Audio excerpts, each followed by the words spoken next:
sell like a pro. How many people here want to sell like a pro? Sell like a pro. All right, so I'm going to tell you real quick my background is in the sales. I started at around 10 years old. Started off selling candy, ices, you know, popsicles, comic books, whatever I could get my hand on to make a dime or a quarter, right? Processed foods, huh? Processed food. You know, if I got my hands on that back then, I was selling it too. All right, I went on. At 13 and 14 years old, I joined a program called the Youth in Action Program. It was a program to keep kids off of drugs, gangs, and violence. I excelled in that company. I went on to be the top seller in it. At the age of 15 years old, I invested in the marijuana industry. You get that on the way home. Gotcha. I did that for a couple of years, and then I went on to continue to be a top seller in this company, Youth in Action Program, and I went on to sell some other substances as well. And sales has been a part of my life. I've been a salesman at the airport, selling shoe shines. I got rejected thousands of times for individuals. I made a nice amount of income. I went on to be a car salesman. For the last 10 years, I've sold hundreds of vehicles to different people in different states, and sales has been my life. So when individuals hear the word sales, what happens in your mind?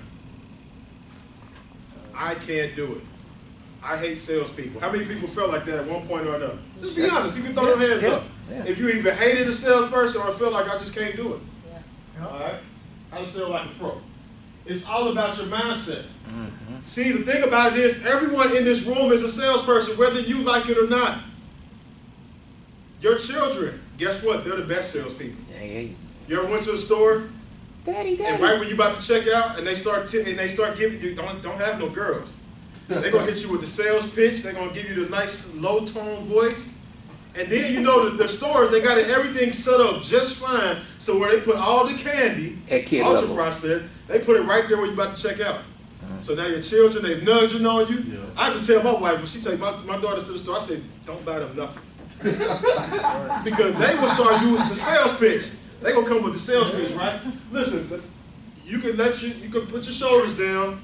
It's not a bad thing to be in sales, all right?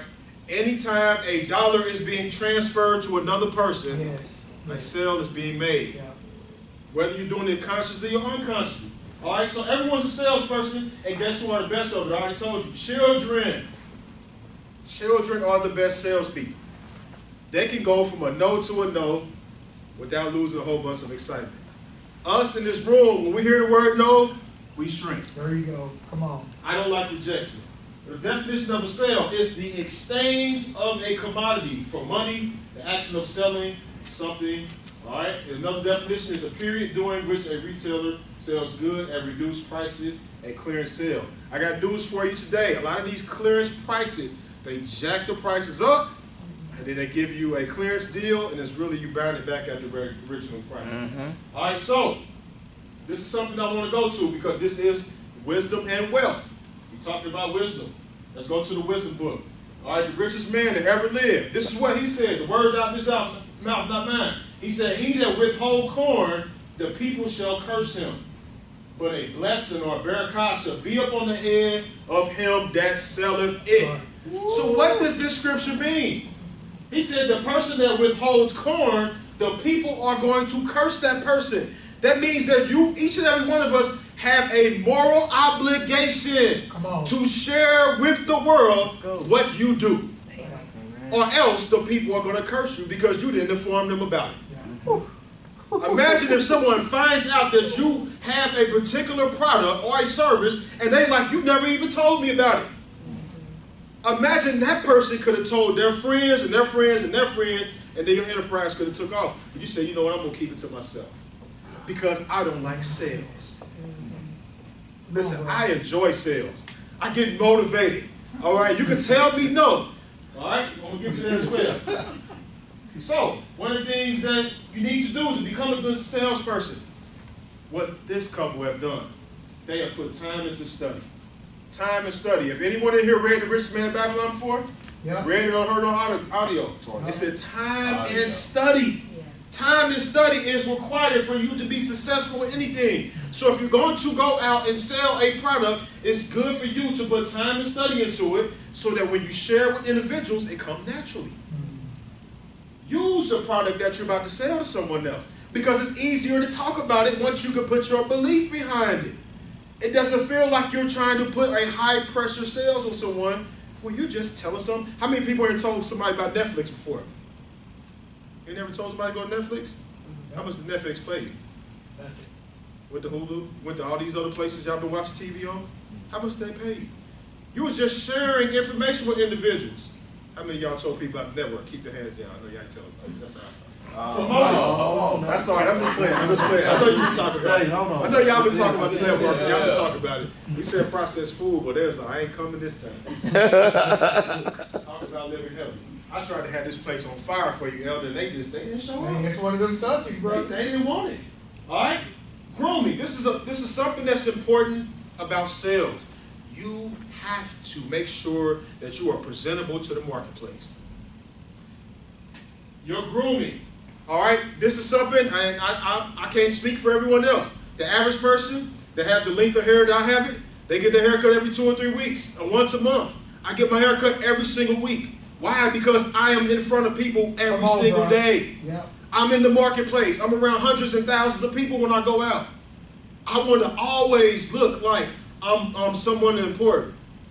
All right? And it helps me to convey my message better when I feel more confident about the way that I look.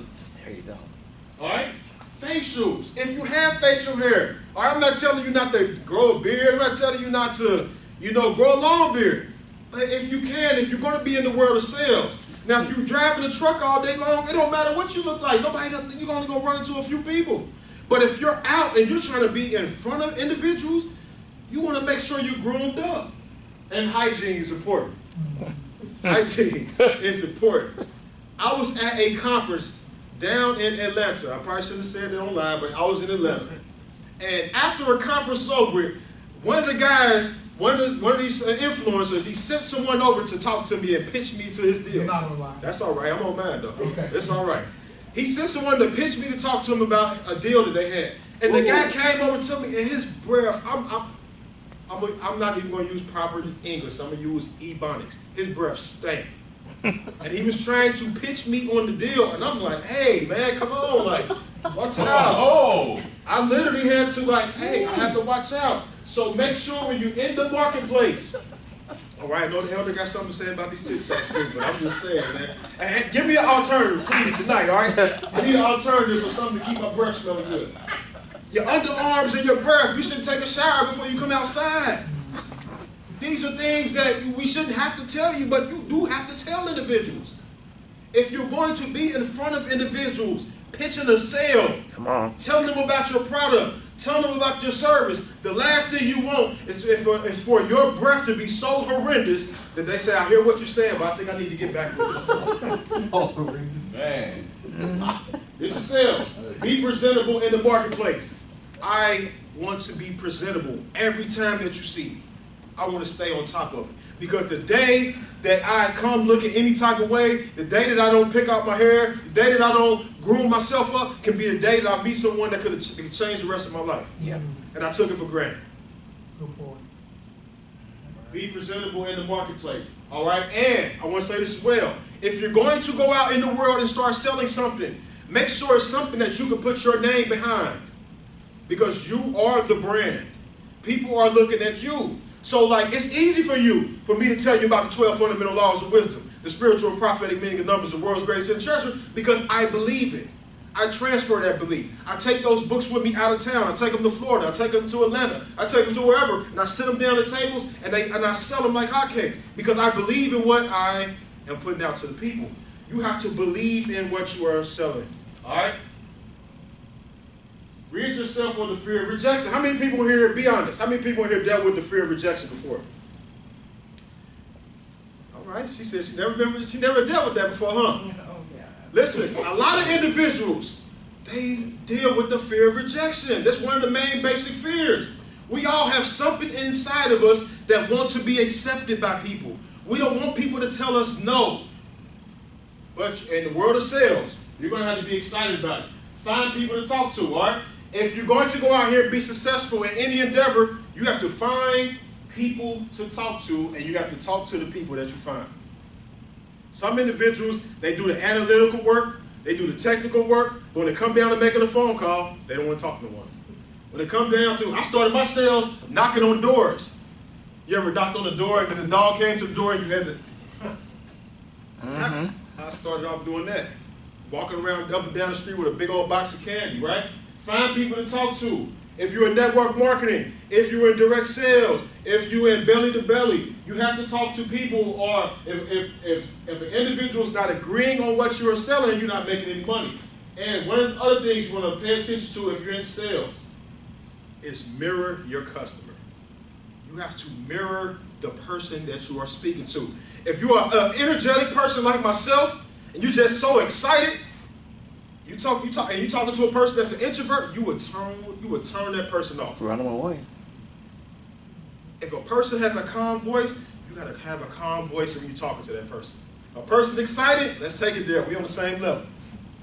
You have to pick these things up. All right? Go for no. This is what you have to understand in the world of sales, is that you have to make no your vitamin. What do you do for vitamins? What do you do with vitamins? Anyone here? Eat them. You eat them. So you have to go for no. You have to make no your vitamin. You have to go from no to no without losing your excitement. When I was in the airport, shining shoes, all right? I was one of the top shoe shiners. I was probably the top shoe shiner among all the people that was around in our group. But guess what I did? I went from no to no. I was talking to this customer, shine them up, shoe shine, shine them up, shine them up, shine them up. And all these people was telling me no, no, no. But then I got more yeses than everyone else. Because I would go from no to no, and I would still be excited. I'll still be smiling. Because that next no, yes is right around the corner. And this is what we have to understand or understand in the world of sales. We can't take this too personal. That's right.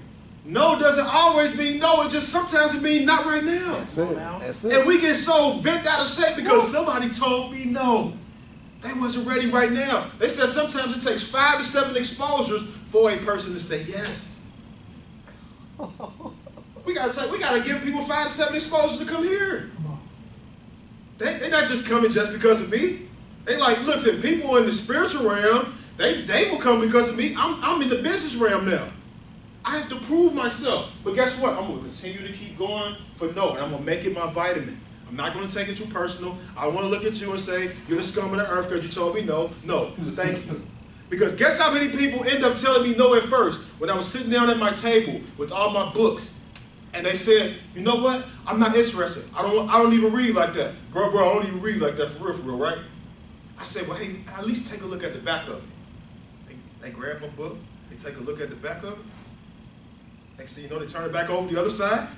Control your tongue, control your anger. I think I want this. How many individuals told me no? But I said, hey, how about taking a look at this? How about at least feeling it? I don't go for the first no. You have to at least tell me no 2 or 3 times for it to really sink in my head. Oh, Wayne? Oh, I'm bumping something. Okay. Well, that's what he was trying to get me on. Okay, I got you, Wayne. He was trying to tell me without telling me. Learn from your mistakes. This is what a lot of us do not do. This is not just with sales. This is in life, period. This is how we gain wisdom. It's by learning from the mistakes of every single day. So now when I approach the customer and I was a little too pushy, I have to go back at 8 or 9 o'clock at night and I have to review my whole day of sales, and I had to say, I was a little too pushy towards her. She told me that she was not interested, but I kept forcing it. This person told me that they were not interested, and I made the sale. What was the difference between the two? You have to evaluate the deeds of every day, and that's one of the greatest things that any one of us in this room can do to obtain wisdom.